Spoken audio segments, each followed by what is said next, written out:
All right, this news is a couple days old, but I'm still going to give my take on it. Martin Bakole has signed a long-term multi-fight deal with Ben Shalom, so he'll be fighting on Sky Sports. Now, initially, when I heard this news, I thought it was a bit of a strange decision for Martin Bakole because you look at the three major promoters in the UK, and Bakole is based in the UK, and you say, well, the least appealing to a heavyweight would surely be Sky Sports, Ben Shalom, boxer, because they've got the smallest stable. When you look at Frank Warren's stable, they've got Joe Joyce, they've got Tyson Fury, they've got Daniel Dubois, they've got, of course, Moses Italma, who's coming through, they've got David Adelaide, etc., etc. You look at Eddie Hearn on DAZN, they've got Anthony Joshua, they've got Dylan White, they've got Filip Hrgovic, they've got even Derek Chisora if he chooses to carry on. Whereas Ben Shalom has got who? Joseph Parker. I mean, Hughie Fury, is he still even fighting because he pulled out of the Michael Hunter fight twice? They have some association with Michael Hunter, but does Martin Bakole really want that smoke with Hunter again? I know him and his trainer Billy Nelson claim they do, but I'll believe it when I see it. And apart from, as I say, Joseph Parker, who just got beat by Joe Joyce and came back and looked unimpressive, who else is there on Sky Sports? So they've got the smallest stable.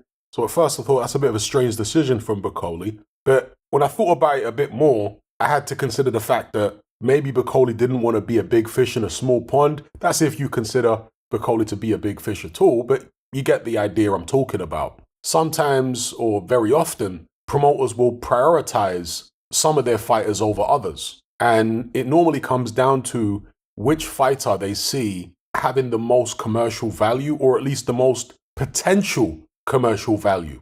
To give you an example of this, you could look at the time when both Chris Eubank Jr.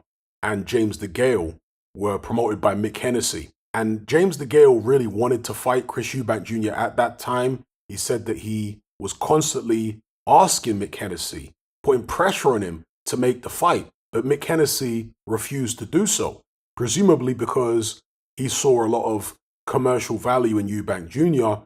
and didn't want to risk getting him beat too early before he'd cashed in, despite the fact that James DeGale was signed to him as well. Maybe he felt like he could build that fight over a number of years and play the long game for big money. That's the idea. Now, Martin Bakole wants to fight Daniel Dubois. He's made no secret of this, and his new promoter, Ben Shalom, says that the WBA are about to call it mandatory for Daniel Dubois, which presumably will be Martin Bakole. So if he was with Frank Warren, would Frank Warren want that fight to happen between Dubois and Bakole? Again, Dubois, not like he's some superstar in the UK, but you have to presume he's a lot more popular as a fighter than Martin Bakole is, who at the end of the day is a foreign fighter. He's from the Democratic Republic of Congo, whereas Daniel Dubois is born and raised in Britain. So from Frank Warren's perspective, would he want to put Dubois in against Bakole in a fight that he could potentially lose before he's really, should I say, cashed in on Daniel Dubois yet? You get what I'm saying? Maybe he feels, or maybe he would feel like he could make more money out of Dubois, keeping him away from the likes of Bakole, and maybe setting him up as a future opponent for Tyson Fury, maybe Moses Italma, etc., etc., even Joe Joyce rematch and so on. So these are things that Martin Bakole may have considered when he was thinking about who he was going to go with regards to his next promotional deal. And I'm sure his trainer manager was considering the same things. And when you look at Ben Shalom, even though he's got a small stable, particularly at heavyweight, in his short time at Sky, he's shown a willingness to work with other promoters and have his fighters fight on other platforms. An example of that would be when Joseph Parker, having just signed with Ben Shalom, went over and fought Joe Joyce on BT Sport. And although initially Frank Warren was upset with Joseph Parker because he thought that the fight was going to happen on BT earlier on, and he thought Joseph Parker was going to sign some kind of deal with BT, it eventually did happen on BT anyway. Okay, so Ben Shalom has shown this willingness and ability to get fights done with other promoters, even if they're on other platforms. So maybe that bodes well for Martin Bakole in terms of getting this fight with Daniel Dubois. Because whereas Frank Warren might, and I'm not saying this would be the case, But whereas Frank Warren might try and keep Dubois away from Bakole if they were both under the Queensberry banner, in this situation, Ben Shalom has no reason, okay, obviously, to try and keep Bakole or Dubois away from each other. He is going to be pressing full steam ahead. He's going to be applying as much pressure as possible on the WBA to expedite this mandatory shot of Martin Bakole against Daniel Dubois. So maybe he's made the right decision. I guess time will tell. I think it's a very interesting fight. It's definitely one I'll be tuning in for. It's definitely one which I think will produce fireworks. I'd be surprised if that one goes the distance between Martin Bakole and Daniel Dubois. I suspect there'll be a knockout there, not just because both guys can punch, but just looking at it stylistically.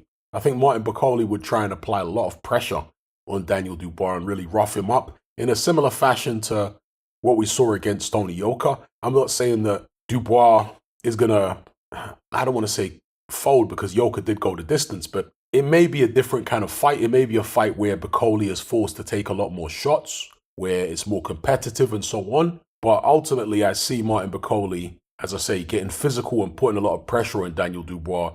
And I think pressure bust pipes. Eventually, something's got to give and somebody's going to go down, I think, in that matchup. So very much look forward to that.